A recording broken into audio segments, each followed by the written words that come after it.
मेरा नाम हेमंत दैया है। मैं रॉकर से बिलोंग करता हूँ। मैंने अपनी कंपटीशन की तैयारी 2015 में शुरुआत करी थी। 2015 में मेरी 12th क्लास हुई थी। तो 12th के बाद मेरे भाई ने मेरे को सजेस्ट किया, कज़न ने, कि आप ऐसे कंपटीशन की तैयारी करो, SSC CGL जैसे आप कुछ कर लोगे।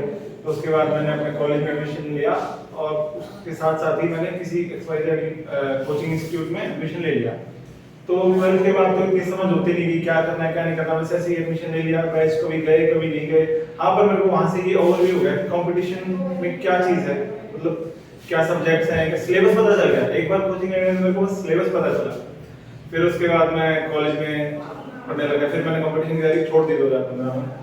फिर मैं कॉलेज में पढ़ता रहा। फिर देखा कि कॉलेज में तो कॉलेज वाली पढ़ाई से आगे तो मेरे को कुछ स्कोप लगा नहीं। तो फिर मैंने फाइनल ईयर में दोबारा अपनी किताबें उठा ली। फिर जब मेरा फाइनल ईयर था उस टाइम पे 2018 के एंड में, शायद 2019 के आसपास, मैं सर के पास आया इंग्लिश की कोचिंग के लिए।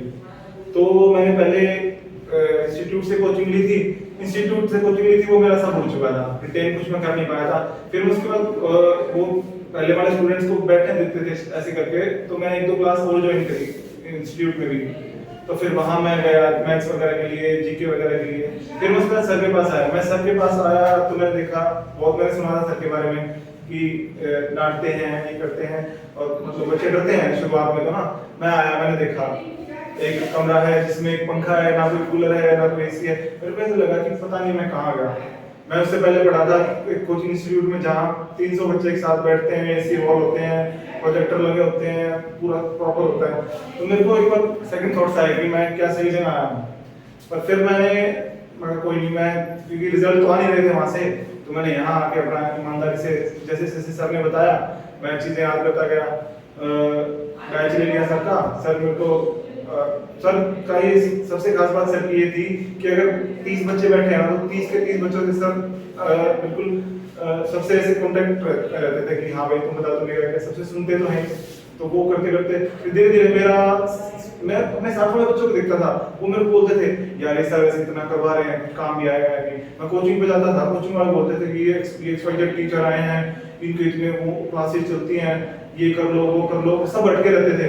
मैंने कुछ नहीं किया। सर ने जो 4 पेज दिए पहले, फिर उसके बाद 8 पेज दिए, ऐसे ऐसे करते हुए वो सब चीज मैंने तैयार कर ली। फिर उसके बाद 2019 में मैं सर से करने के जस्ट बाद मैं दिल्ली चला गया। फिर दिल्ली भी जाकर मैंने कोचिंग ली जीके की। पर फिर वही दिक्कत, हम वहां कर लेते हैं, नोट्स बना लेते हैं, उसको रिवाइज करते नहीं तो वो रिटेन नहीं हो पाया मेरा कुछ भी। तो फिर वहां से आने के बाद मैं फिर दोबारा सर के पास आया 2019 के अगले साल। तो फिर सर के पास आया। फिर उस टाइम मेरे को पता चला कि सर ने जीके भी पढ़ानी शुरू कर दिया है। तो भाई कंपटीशन का क्या होता है, सबको बताया कि एक फिक्स चीजें हैं जो तो आपको आनी चाहिए कंपटीशन में स्टैंड करने के लिए। पर क्या है, हम भटके रहते हैं इधर उधर, हम वो भी रिटेन नहीं कर पाते डाटा ना। एक डाटा है इतना लिमिटेड जो रिपीट होता ही होता है, वो सर वही पढ़ाते हैं सारा। तो वो रिटेन करना जरूरी है। तो वो यहाँ आने के बाद सर ने मेरे को एक बार तो लगता है कि यार ये बंदा क्या करवा रहा है। एक बुक है जीके की जिसमें लाइन बाय लाइन है, तो लाइन बाय लाइन क्यों याद करवा रहे हैं, सीधा क्वेश्चन क्यों नहीं लिखवा रहे। सबको सेकंड थॉट्स आते हैं, पर प्रोसेस में मैंने बिलीव किया। तो उसके बाद उसके जस्ट बाद यहाँ से मेरा कोर्ट में हो गया। कोर्ट में भी मैंने क्या आई इंग्लिश और जीके, वो जो कि मैंने सर से पढ़ी थी।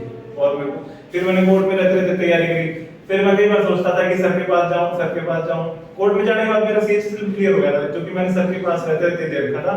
उसका रिजल्ट डिलेड था, CHSL 2019।